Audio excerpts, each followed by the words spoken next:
Welcome to the Songwriter Connection, the podcast that delves deep into the art and heart of songwriting. Each week, we gather around the dining room table to uncover the stories behind the songs. We invite you to join us on a journey to the creative minds of the songwriters who shape the melodies of our lives. From Nashville, Tennessee, here's your host, Dave Lenahan. Well, thank you for joining us. Certainly appreciate you. I want to start with a little story today before I introduce our great guest, an awesome guest again. I'm wearing this hat today. It says, I wear this to a lot of the writers' rounds I do, and it always sparks conversation, so I wanted to talk about it. It says, FK, your diet. And there's like three faces, smiley faces underneath it. And the story goes, we were in Florida with friends that we traveled with. We were in Cape Coral, Fort Myers area. And it was getting to be about lunch, brunch time, right? I like to eat breakfast, So we start looking for a place to eat. And just not too far from where we were staying, we find this place said, FK, your diet. And we're like, oh, my, this food looks good. And that's what you do on diet. The heck, on a vacation, you heck with the diet. So we go in, and it was a cool place. I walk in the front door, and there's a big, painted into the wall, it said, live the dream. And that's been my saying for the longest time. People ask me, how you doing? I always say, hey, I'm living the dream, right? So I have a feeling I'm going to like this place. So we sit down, and right away they bring out donuts for you. They're like appetizers.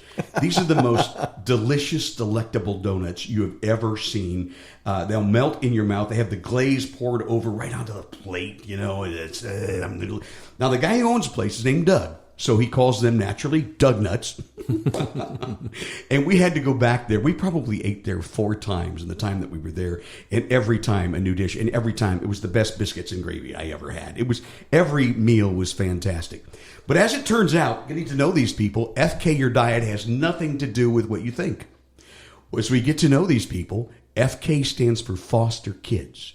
Doug was a foster child growing up.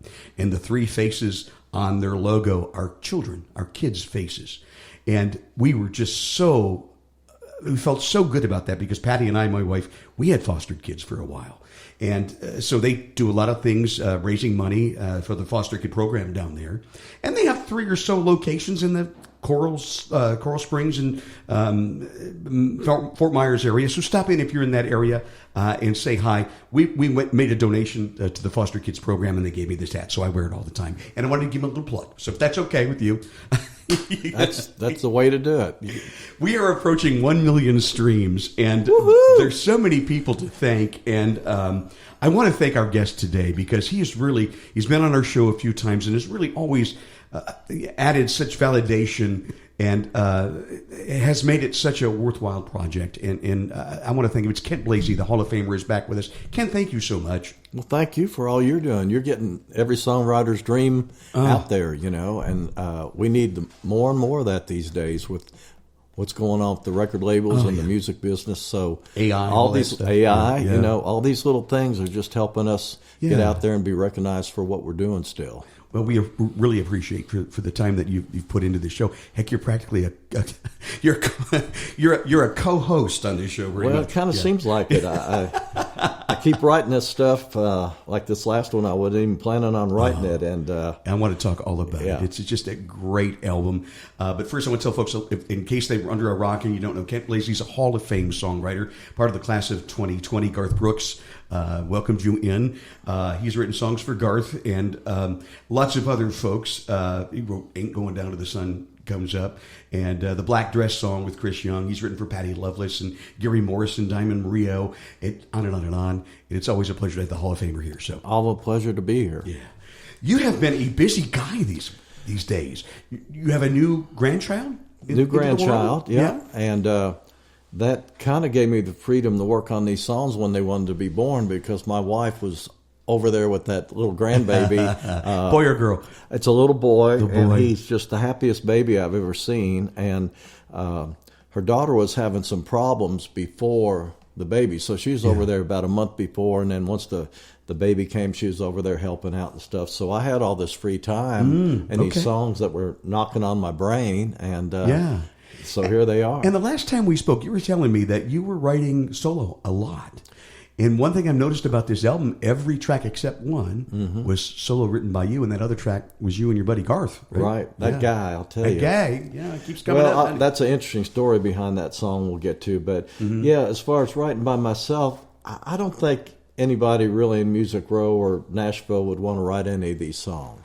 Too personal to you? Well, I just think they're not what country music is these days. Yeah, okay. And, what is country music these days? Yeah. We could do a I whole show joke on that. about it because, Robert Orman, who I respect as a critic, the last thing he said about me is, "You're Americana." And I'm like, I guess I am, because I don't know what country is. So I just do what I do. And some people have said this has a lot of 60s feel to it or whatever. And, that was my age I grew up in, and the people that inspired me back before you had everybody telling you what to do. Can you imagine the Doors or Hendrix or somebody, the record label, going, well, you need to do this or you need to do that? I mean, what made them what they were is they got to do whatever they wanted to do. Right. So that's kind of my freedom that I have. Yeah. Well, that's good. And this is called My Life So Far, so it does sound like a very personal project.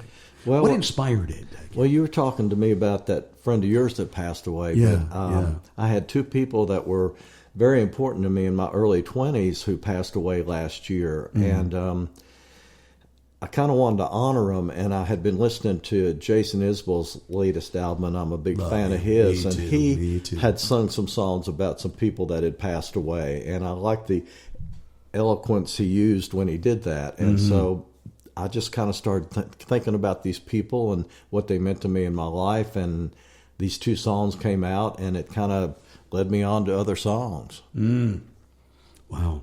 So it started right there. Started right there, and, I had all this time alone, and so it's like, here they come. And my wife was going, what are you doing this for? You just finished a record, and I'm like, I'm not, they're just wanting to come out, I can say no, go away, but you can't. It's like a baby wanting to be born. It's because it seems like you just had the record Beatles to the Bluebird, which was an awesome record when you were here last, and now this one. And I wasn't planning on doing this one, but here it is. A nice surprise. Yes, definitely, nice surprise. Absolutely. Well, you've got a new guitar, and we were talking about that. It's beautiful. Maybe you can play a song and tell us the story behind it and the inspiration. So this is the second one I wrote, but I had a girl back in Lexington, Kentucky that was an amazing being, and she was a big fan of mine. Everybody thought we were going to get married, and we'd been dating for a couple of years, and I knew if I was going to do something, I'd have to get out of Lexington and go to L.A. or Nashville or somewhere. And so, we talked about it, and she said, well, I really want to have a little farm and a bunch of babies and stuff like that. And I just knew that if that happened, I wouldn't be out on the road being a musician again. So identify. And so we broke up, and I actually introduced her to a friend of mine, and they got married. And the interesting thing is, I ran into her at Christmas time a few years later, and I had Headed for a Heartache going up the charts. It was probably number 5. Gary Morrison. Yeah, and she was coming down the aisle with 2 little babies, and we ran into each other. And I just thought, well, you got what you wanted, and I got what I wanted, and, that's what it is. Kind of like Harry Chapin's Taxi all over again. Well, right? Yeah, it's kind of like that. And then, I really never wanted to have kids. I'm not a baby kind of kid, I guess, or I'm a kid myself, and so this title I had was I'm Still My Only Child, because, the old joke is your mom comes in and you go, Mom, I want to be a musician when I grow up, and they say, well, you can't do both, son. And that's, why not? That's kind of true, but so I'm still my only child. I've got 2 stepchildren, but so I'll play that for you on this really new. Love it. It's one of my favorites on this new record. My Life So Far. Then he went from Kent Blazy, our guest of the Songwriter Connection.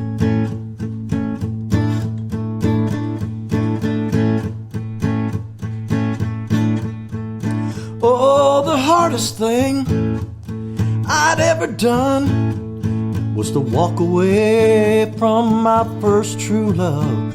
She was beautiful and my biggest fan. She dreamed of having babies and a little piece of land.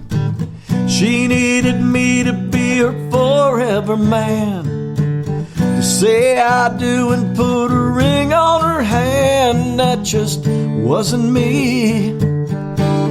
Oh, I had different dreams, 'cause I was still aiming for the moon and stars, banking on a song coming out of me and my guitar. Knew what I had to do to get to where I wanted to be.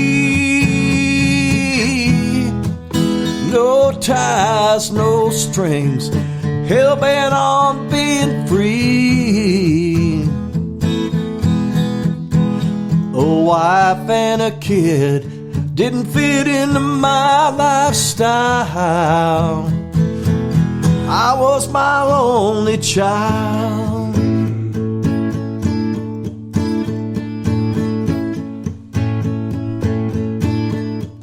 Christmas season brought me back home. Mama said I'd stayed away way too long. I had a song climbing up the charts, in Target pushing my shopping cart. She came walking down the aisle, holding the hand of a beautiful child. We talked and she asks, "Are you married yet?" I said, "I guess it all worked out for the best, 'cause I'm still aiming for the moon and stars, counting on a song coming out of me and my guitar. Knew what I had to do to get to where I wanted to be. Oh, no ties, no strings, hell-bent on being free. A wife and a kid didn't fit into my lifestyle. I was still my only child."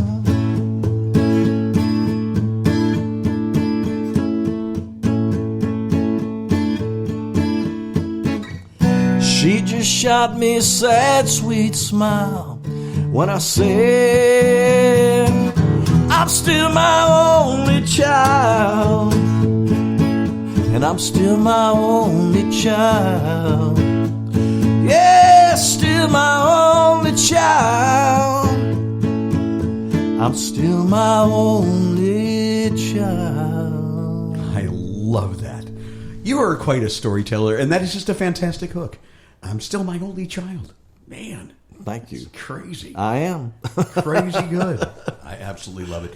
The new record is My Life So Far, came out in June, and I'll tell you, it is getting rave reviews. I'm just reading over some of these reviews here, like Butch Baker, who's had a Hori Pro, saying that My Life So Far, he says, for lack of a better word, it's real. This project makes me think about albums from the past: Fleetwood Mac, Neil Young, Springsteen, Jackson Browne, Van Morrison, just to name a few. That's high praise. That's high praise. And that guy knows music, so I was very honored by that. Amazing.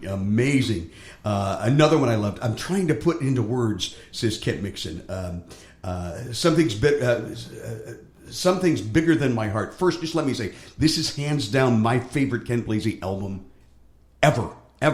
So, and you've had a lot of them out there. You're quite prolific. Well, the interesting thing was I got together with, I got two guys in John Party's band who do all my records with me. And Lee Francis is the bass player, but he's also my band leader, and he does the charts. And so I was kind of running over these songs going, should I do a new record, And I played him, and he said, "This is the best stuff you've done." So that was high praise coming from Lee. Mm-hmm. So that was one of the reasons I just kind of jumped into it. As artists sometimes, and creative people, I think we always think a little negative toward ourselves. I mean, did you really believe? I mean, do you think, I know that this is special, this is the best I've ever done, or did you have to be convinced a little bit? Well, it's one of those things where I wasn't looking for whether it was the best or whatever. I was looking for what I really wanted to say. Uh-huh. And so when somebody else gets what I'm saying, then you think, okay, I've done it. There's one song on the record that's pretty funny. It's called "I Can't Sleep When I Can't Sleep With You," and I wrote it about my wife. And so I played it for her, and she said, "You can't ever play that. You can't record that. You can't play that for anybody else." So I forbid it. Yeah. So when Lee was over there, I played him the song, and she was in the room. She said, "You're not going to record that song." And I said, "Well, what do you think, Lee?" And he said, "I'm on the road all the time missing my wife. I think this is a great song for everybody who's away from the person they love." And she went, "Well, all right then." She finally relented. Yeah, she relented, but she said, "You can't play this live while I'm in the audience." Oh, okay. Maybe we better not play that on the we better not play that here. one on the. There's lots of other ones, though. She's funny. Yeah. Wow. Love to meet her sometime. Cindy? Yeah. Yeah. Awesome. Very cool. Awesome. This song is chock full of a lot of things that just mean a lot to you and are very personal. The writing process. Are you the kind that waits for the inspiration, or that when it hits, man, I've got to work on it right now? Probably about 2017 when I really started writing a lot more by myself. One of the first songs that I did with this kind of attitude was had this title, "Footsteps of Dylan." And I wanted to write this song about Bob Dylan because he was the original singer-songwriter to me. Oh, yeah, me too. So all I did was write the title up at the top of the page, and I didn't work on it that day. And anytime something would hit me about Dylan or I'd read something about Dylan, I'd write it down on the page. And when the page was full, I just kind of took it and said, is there a whole song in this if I work it around or whatever? And that kind of started that process. So it was kind of the same way on this album. There are a few things that I had the titles I really liked. I just didn't know where they were going to go. And so rather than, I guess they were inspired by the title, but I just let them bring themselves to life, you know, and just let them breathe a little bit rather than, we get so used to writing with people and trying to get a song done that day or whatever. And so some of them came out really fast, and then others, it just took a little while. Got to grind them out. Getting them to where I wanted them to be. Yeah. Well, you probably started solo writing, and then you come to Nashville, and there's a lot of co-writing happening. Yes. And now it's coming back full circle, huh? Yeah, and, I always liked writing by myself, but in Nashville, it's always been the co-writer thing, and I love that, too. I love writing with people you really love writing with and writing something you probably wouldn't have written. But every once in a while, what I would have to do is stop, and I usually would take all of January and just play music that inspired me back when I was growing up and, play along with them sometimes and just think about how I was before I started co-writing with people. And trying to get back, I would take every January and just write by myself, whether it was anything I would show anybody or whatever, because I just think it's a good exercise if you can write by yourself. I do too. And that's kind of been a lost thing. Now we got 7 or 8 people on a record, on a writing session, and... Well, and not only that, I mean, I think you stay true to your voice that way. Mm-hmm. Do you know what I mean? You have your own I'm not talking about singing voice, I'm talking about your writing voice. Yeah. And you have your own, and sometimes it can get lost in the collaboration. Well, and that's why I said, I didn't run any of these ideas by anybody in Nashville because I don't know if they would identify with them. And if I'm going to get with them, I'll have some ideas that I think they might like for... Did you feel it was too personal? Yeah, I kind of did. A lot of it was, all of it's very personal. So, but what I found, if it's personal to you, it's going to touch somebody. Yeah, I think that's the thing. Like, the one song that's on. Well, "Still My Only Child." I played that at listening room one night where I had John Party's guys with me just to do something. We hadn't even recorded it yet, and this woman, probably in her 60s or 70s, came up to me and she said, "I got to have a copy of that song.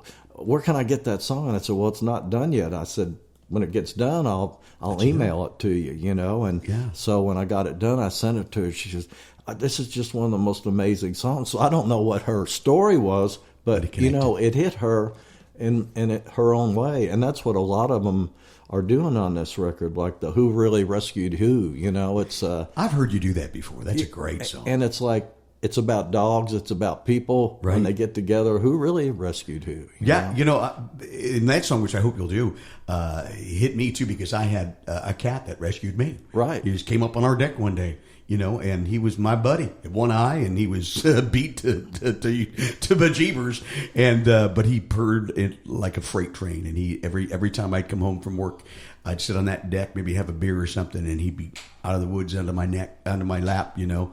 Eventually we took him in, and he was like my best buddy. So I'm like, who rescued who? That's right. I mean, you have these connections. It may seem personal, but it connects with other people because they go, wow, that's happened to me. Yeah, and like the song that it's about for the dog is, I'd lost this incredible golden doodle, and my wife said, I'm going to find you another doodle. And I'd always had labs my whole life, so it was kind of a different thing. And so we were out in Santa Fe, and she was on Craigslist looking for a love seat for something. And she said, you know, they have dogs on Craigslist. And I said, no, I didn't know that. So she Googled doodles in Nashville, and 2 doodles showed up, 2 smaller dogs. And so we texted the one people and said, we'd like to see this dog. And so we flew in from Santa Fe, drove to Murfreesboro, and this dog looked like a little Ewok, you know. And so I was kind of thinking we weren't going to get her. And then this whole thing happened, and Cincy says, just get that dog in the truck.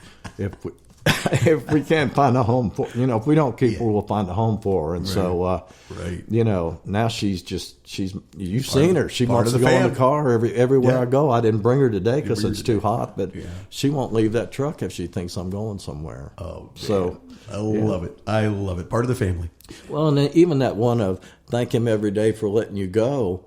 It's about, you know, my wife, she had been married before me, and it's like, hey, if they'd stayed married, I never would have been able to be with her. And so many people have said, God, I've never heard that kind of written that way. But, you know, I'm very grateful for whatever happened before I came along, because whatever happened wouldn't have got me to where I am otherwise. That's brilliant. That's the brilliant mind of Kent Blazy. It was luck. Is that one you can play for? Sure, I can play. I can play whatever one you want. Whatever you feel, man. All right. See. Kent Blazy's our guest. This is the Songwriter Connection podcast. It's so great to have the Hall of Famer back with us today. Thank you for joining us. And if you are listening on YouTube, please hit the like and subscribe button. We certainly appreciate it. It helps. Those numbers help us as we approach 1 million streams. Should be there by the end of this summer. How amazing is that? I still can't believe it. Did you think that when you... Not at all. Yeah. Not at all. Not at all. So which one you want to hear? Who really rescued who, or thank him every day? I want to hear them both, but I want to hear thank him every day now. And then set that up. Another one I'd love to play is Feeling Alive Again. Let's do it. Okay. I think we got time to get them all in there. Woo, what a deal. Yeah. So... this record's out there right now, My Life So Far. Check it out, Kent Blazy. So these two... latest and best. A couple of them I haven't played since I recorded them. So, really? And it's kind of different with the band, but we'll see what happens here. But this kind of ended up with... I guess a Buddy Holly, somebody said, I fought the law and the law won kind of feel. And that just kind of happened after we cut the track and I did the overdubs of the electric guitars, and it kind of took its own direction that it wanted to go. But it goes like this.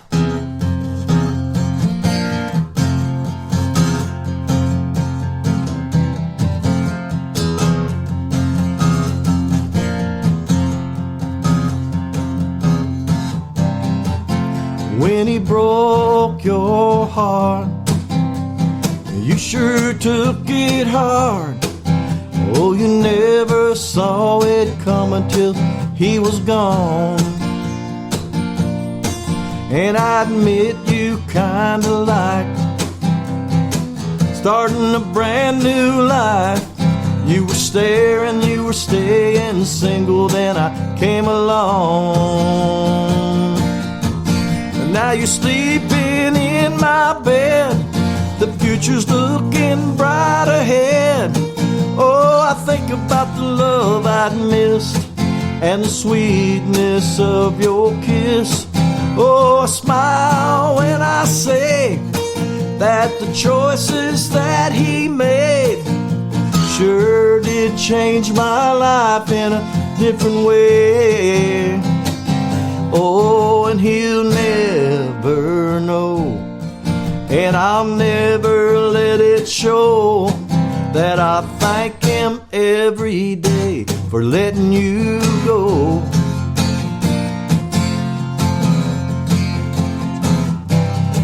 I don't want to think about where I'd be right now if it hadn't all worked out the way it did. 'Cause the road that lay before me would have been a sad and lonesome story. Now it's like an amazing romantic movie script. 'Cause you're sleeping in my bed, the future's looking bright ahead. Oh, I think about the love I'd missed and the sweetness of your kiss. Oh, I smile when I say that the choices that he made sure did change my life in a million ways. Oh, and he'll never know, and I'll never let it show that I thank him every day for letting you go. Yeah, I thank him every day for letting you go.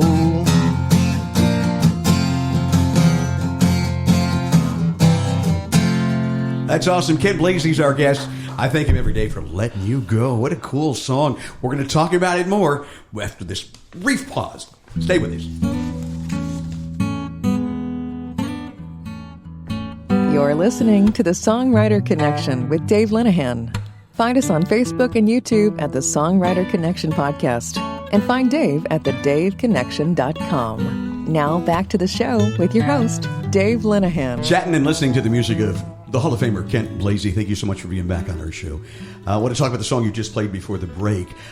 Really cool idea. And you know, if I was at a writing session, someone brought that idea, I would want to write it. But I can't imagine that I would have gone with an up-tempo song, which is so cool. It's brilliant. Right. Yeah. And the other thing that struck me is you said you brought it up as kind of I thought the long one, kind of a model, you know. Right. And I've been hearing this a lot in writers' room. Is there a model song that you want to work around? And it's not stealing, but sometimes you borrow here and there. It's got this kind of a feel, and you write to that. And a lot lately with demos and things. Do you have a model song you want this demo to be about? So we kind of like this one. Can you make it sound like her? You know, right? Are you finding that? Is that always been the case, or is that something new? I think it's kind of, people were always talking about. It used to be more when they had the pitch sheets and so many artists and stuff like that. Right. 20 labels with 20 artists on each, and you get a pitch sheet, and it's like, well, let's aim something for Alabama, or let's aim something for. Yeah. And so it really wasn't where you're saying do it like this, because half the time if you tried to do it like that, it would sound too much like what they were doing. Yeah. But you were aiming for them, and then it's evolved into, because nobody knows what anything is these days. What do you want it to sound like? And that takes a whole different angle or whatever to come up with something like that. Yeah. I'm in that project right now. I'm working on a new project, and it was like, what's the model song? I don't want it to sound like me. Yeah, exactly. So we'll figure that out, But anyway, I thought it was interesting. So did you have that? It started with the idea, right? And then how did you come up with the groove and everything from there?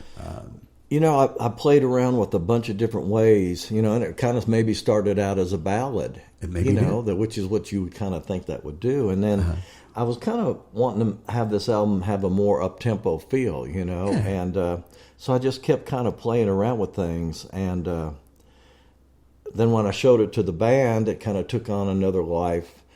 And then when I came up with that guitar lick, it took on another life. So before you know it, it sounds like a Buddy Holly...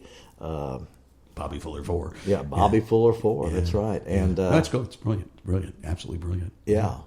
So good. So we like to get under the hood on this show. So yeah, I ask questions like that. getting under the hood. Yeah, very. That's good. how you learn how to look at things differently. I think that is the key as a songwriter. You know, people come with a great idea, and I always say, well, let's examine how we want to write this. Mm-hmm. There's a lot of different. How many different ways can you come up to write with that song? I mean, and then you find when you go, oh, wow, I see. There's a perspective I never thought of. Mm-hmm. Let's do it this way. Yep. Yeah. Well, that's the thing, and you know, some people have said I would have never thought of writing a song with that angle, and yeah, that's I think when you know you got it right there. Yeah, that's brilliant. Yeah. How about something else? We talked about the Who Rescued Who, and I'd love to hear this. This has got to be about my buddy Jack. I miss Jack, One-Eyed Jack, Cat. Well, this is about your dog. Mm-hmm. Let me see I can't even remember what key we cut this in because I capoed it.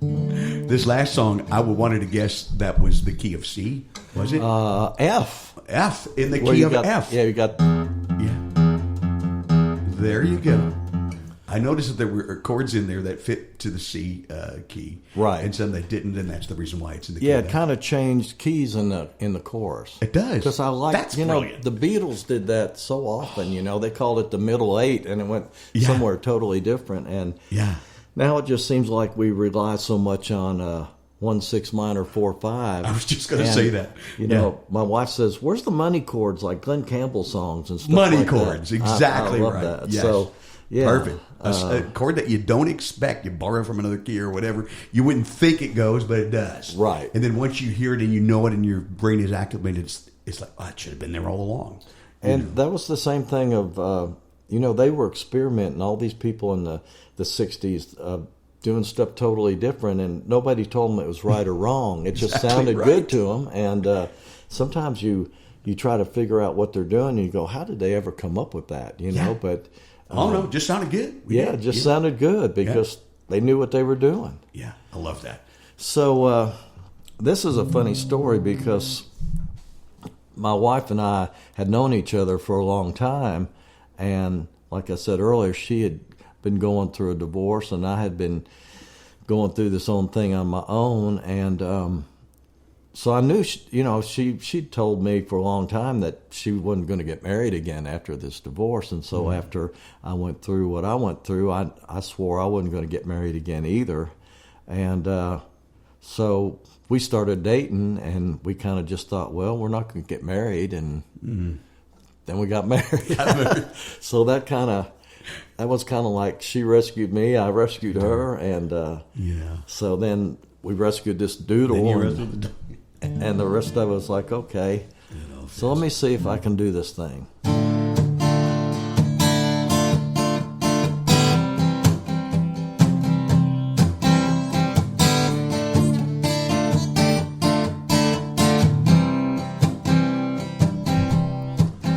You were coming off divorce 10 years down the road, quite content being on your own. You weren't looking for a man to put another ring on your hand. Girl, for what it's worth, I took you at your word, and you knew I was coming off a sad story of my own. Swore I'd live the rest of my life alone. We went for a real long walk, had us a real long talk. Wondered if we could make it work, if we could both get past the hurt. And who really rescued who? Did you rescue me? Did I rescue you? We both know the truth. You rescued me, I rescued you.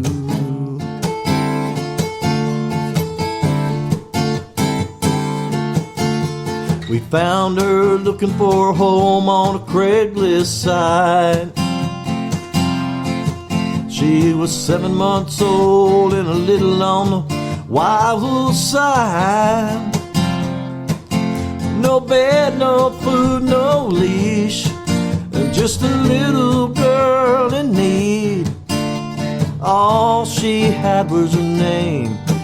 stole our hearts, Miss Jessie James. And who really rescued who? Did you rescue us? Did we rescue you? We both know the truth. You rescued us, and we rescued you. Yeah, who really rescued who? Did you rescue us? Did we rescue you? We both know the truth. You rescued us, and we rescued you. Yeah, you rescued us, and we rescued you.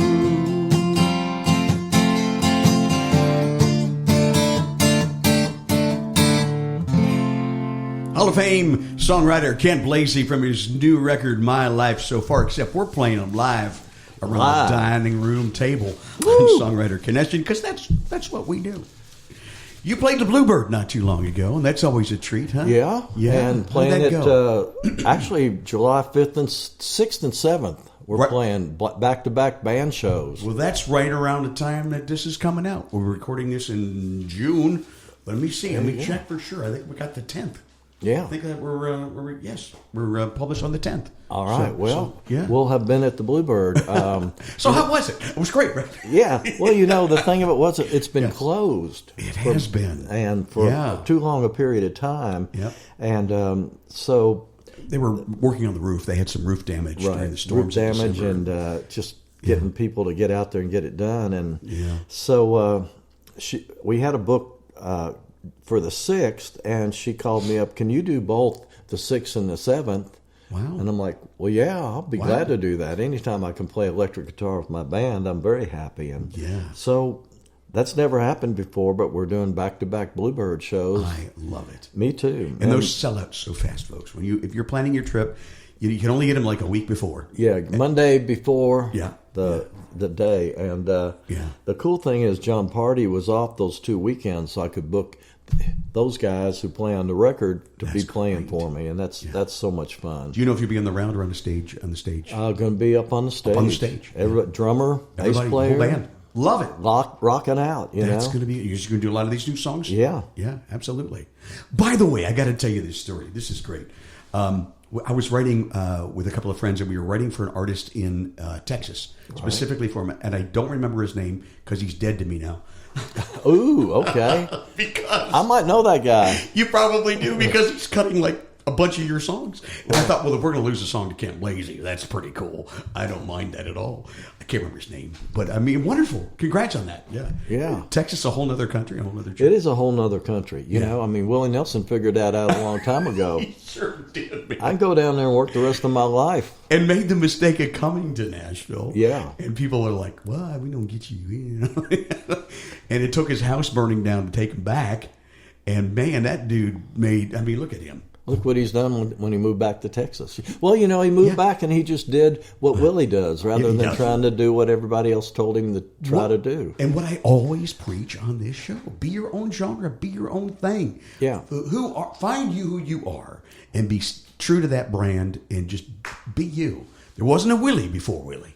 That's right. There wasn't a Dolly or a Taylor Swift before those guys. If you're who you are, nobody else is going to be you. Yeah. Let's apply that to a young guy that you worked with extensively. Mm-hmm. There's this guy, and he did demos for you, and you were writing a little bit, and he became one of the biggest stars in the world. Right. And we're talking about Garth Brooks. Yes, sir. Yeah. Do you remember those times when he was searching for his brand, coming in from Oklahoma? When I met him, what he really wanted to be was George Strait. And I think he still wants to really be George Strait from what he says, But he sang a bunch of demos for me, and we actually did some shows together. One night I remember I was playing in a bowling alley in Franklin, Tennessee, and Billy Dean was the band leader or whatever. Always like that. And we didn't have a bass player, and I knew Garth had no money, and so I said, well, will you come play bass at this gig? He said, I can't play bass. I said, I know. I said, I'll give you a bass, and you plug into the amp, and you act like you're playing, and I'll play the bass on my guitar. So that's kind of how we got through the night. And then about halfway through, I said, okay, you play guitar and I'll play bass, so he could do some of his stuff, That's cool. What a story. But I thought he was just kind of a country singer, and he was a good friend of mine back then, and we're still friends, but we were really hanging out a whole lot. Yeah. And I remember I went to his Capitol record release of the first record, and it's great. It was all the songs on the record, and then he did. As an encore, Keep Your Hands to Yourself. And I saw a totally different side of him. Wow. And I thought, if he's going to go that direction and put on a show like that, it's going to be a totally different thing. Yeah. And so that night, I saw a lot more of where Garth was going than where I thought he was going to go. I thought he was just going to be another country singer, but he had big plans. And the thing, it's like he and I and Kim Williams would write a song before he even had the first record out, and he'd go, that's going to be on the third record. And I'm going, he's delusional. He doesn't even have a record. And yet, third record comes out, and that song's on there. So he was planning. Well, he was the guy that told Tony Arata, I'm going to do the dance if I ever get a record deal. And he was true to that, wasn't he? That's right. Yeah. You had the first one, though, with If Tomorrow Never Comes. Right. That got him his record deal pretty much. That got him his record deal, thanks to the Bluebird, which was kind of one of the reasons I titled the album From the Beatles to the Bluebird, because he wouldn't be there and I wouldn't be here if it hadn't been for the Bluebird and not at all. Yeah. And Garth Brooks. I do a radio show on Friday mornings, little station, and we call it Nashville Connection. And I recorded on Thursdays. We're taping this on a Thursday, and we were talking about Kim Williams' birthday, which would be tomorrow. Right. Yeah, and we talked a little bit about him, and he was a good friend of yours too. Oh, he's a great friend. Although I never met him, I feel like I did. And, well, he was an amazing guy, The crazy thing is, I might start crying, but Garth called me up one day, and what Garth would do, which I thought was really smart, is if he and I wrote a song, he would play it for other songwriters and get their feedback, and he would play me what he'd been writing with other people, and so he called me up one day and he said, hey, I got this kid I've been writing with, and I played him our song that we wrote last week, and he hated it. Do you want to write with him? I'm like, well, now wait a minute here. I said, why would I write with somebody that hates my song? And he said, well, he thought there was a good idea in one of the lines that could be a title. And so I said, well, sure, I'll write with him. Well, so Kim introduced you to Garth? No, Garth introduced me to Kim. To Kim. Yeah. The other way around. Okay. And so we set up a writing appointment, and Kim, God bless his heart, he was always on time, very punctual. I can't say the same for Garth. And so Kim showed up at the door, but Garth had never told me he's burned over 90% of his body. Yeah. So when I opened up the door, I was pretty shocked, and his face was disfigured, unfortunately. Mm-hmm. And the rest of his body was. He walked with a limp, and he had burns all over everywhere. But after about 10 minutes with Kim, you totally forgot about any of that. That's what I've always heard. So we started working on this song that he hated the song, but he liked the idea, and we were halfway through that, and we took a little break, and Garth's one of these guys like Corey Batten. He'll be in the other room writing something else while you're taking a break. And so I heard him singing this bluegrassy thing, and I said, well, what is that? He said, well, I don't know. I'm making it up. And I said, well, I'm from Kentucky. We need to make that up. And it ended up being Cold Shoulder. So at the end of the day, we wrote 2 songs, and both of them ended up getting recorded. And I thought, well, this is a pretty good writing situation. When you get 2 like that in the same day, that's a good day's work. I know. Yeah. And when we wrote, Garth and Kim and I, we just laughed and had so much fun all the time. Bet. It was just... I'll bet it was a blast. Yeah. Yeah. I heard he was just an amazing, hardworking guy. I've never seen anybody work any harder. He came to town and he worked 7 days a week, 4 times a day he wrote songs. Isn't that crazy? And he was hundreds of songs a year. Hundreds of songs a year. Hundreds of songs. And he just didn't stop doing that. And I had never seen anybody work that hard. And, in 5 years, he was Songwriter of the Year for ASCAP 2 different years in a row. But it was that work ethic that most people aren't willing to do, And he would start at 8 in the morning and go till midnight. And now most of the writers these days want to start at noon. And I'm like, well, okay, but... Me, 1:30. Yeah. I'm just sharper in the afternoon. But you guys wrote together. You and Kim wrote Papa Love Mama, right? No? I wish I had. But there was one you wrote with him. Ain't Going Down the Sun That's Comes the one. Up. Sorry. And, no, that's good. But the reason you know that is because while we were doing a little work tape of Ain't Going Down, termites started crawling all over my studio, and I was freaked out because this was a new house that had been vacant for a year and a half, and I thought, well, I got a termite letter that says no termites, but there's a million of them. Oh, God. And so Kim kind of calmed me down. He said, hey, when Garth and I wrote Papa Love Mama, there were cockroaches crawling over my apartment. It was a #1 record, and this is going to be too. So that's Kim Williams, you know. I remember on the last podcast we did, you said he had a penchant of killing people in his songs. Yeah, he's killed more. He loves killing people in songs, you know. I mean, he's had some pretty big hits with it, but there were Three other Wooden ones. Crosses, right? 3 on that one, right? I think they killed about 8 in 3 Wooden Crosses. Nobody can figure out how many actually died in that, but Papa Love Mama, and then he had some other ones that people recorded where I remember there was one about a teenager had a wreck on the highway, and he was dying. He said, don't tell Mama I've been drinking. And so that was another big one. I forget if Clay Walker or somebody cut that song. But wow. Oh, man. He knew how to kill off people good. He knew how to do that, huh? Yeah. What a great guy.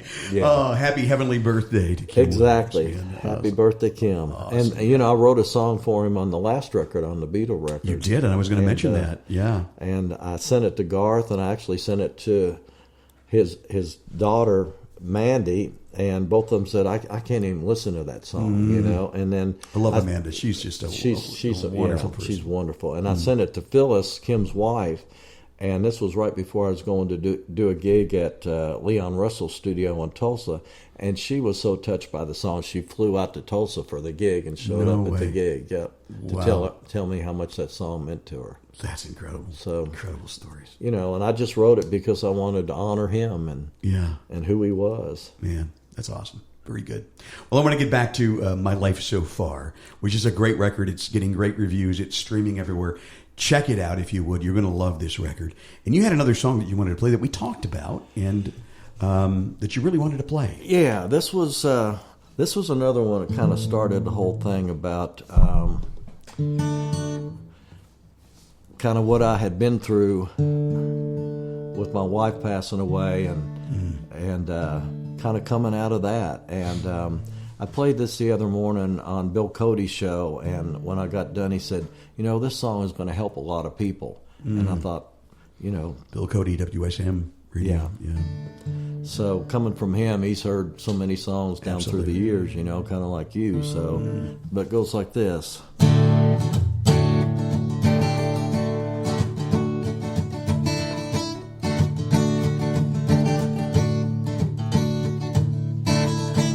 Been a long, cold, lonely winter that continued down into the spring. I felt like I was barely breathing. I'd lost interest in almost everything. It took the power of a loving hand to pull me out of where I'd been. For the first time in a long time, I'm feeling alive again. I went for a walk this morning under a clear blue turquoise sky. Red bird singing in a pink dogwood tree, bringing me back into my life. The sun was warm on my face, and a cool breeze caressing my skin. And for the first time in a long time, I'm feeling alive again. Yes, I am.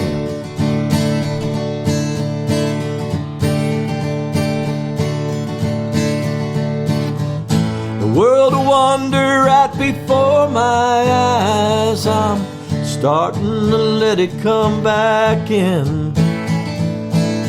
Finding the me I've been missing is like finding a long lost friend. And for the first time in a long time, I'm feeling alive again.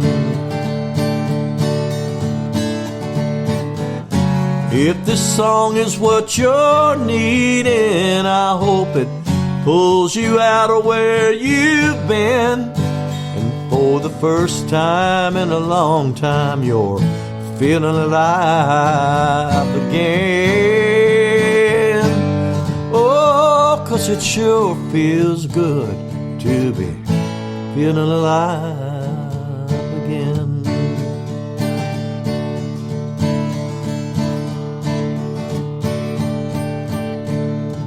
Kent Blazy. And all right, let's get back under the hood and the lesson of the song. So many things about that one that just come to my mind. First of all, the imagery. You talk about walking in the clear blue turquoise sky. I can just picture that. And then you follow it up with the red birds singing, and you feel the cool breeze, and you put us there. And that's important, huh? Well, yeah. I aim to get out in nature every day. I think there's so much healing, getting out and going for a walk somewhere, especially where it's quiet. And a lot of that came to me while I was... Brilliant. Yeah. Wait, and we talk a lot about, they say, you could tell the story, but if you show it, it's much better as a writer. And that's what you did there with that. And it's a beautiful melody. It's a great song and a great idea. Gosh, there was something else, too, that... And it escapes me right now. And I'll think about it as soon as the microphone goes off. But just really a great song. Really good job. Thank you. This whole album is out there right now, My Life So Far. It's the follow-up to From the Beatles to the Bluebird. Right. And then before For the Birds was the one. Before that, yeah. Yeah. Just a great storyteller. And so I guess I better get to work again. Yeah. What's next? They always say, we've got that done. What's next? Well, you work on the next one, right? Right, exactly. Any idea what that's going to be? I have no idea. But I had no idea about this one, so... I'll hit you. Absolutely. Kent, thank you so much for being on the show again, and for all your support in the past. We do appreciate it. Well, thanks for asking, and congratulations on 1 million. Coming up soon. We're going to have to celebrate somehow. Yes, Absolutely. I agree. We hope to see you again real soon on the Songwriter Connection. Thank you. Thanks, Kent. We hope you enjoyed this intimate glimpse into the world of songwriting and found inspiration in the stories shared by our talented guests. Remember, the magic of music lies not only in the notes and chords, but in the emotions and experiences woven into every lyric. Until next time, keep listening, keep creating, and keep the melodies alive.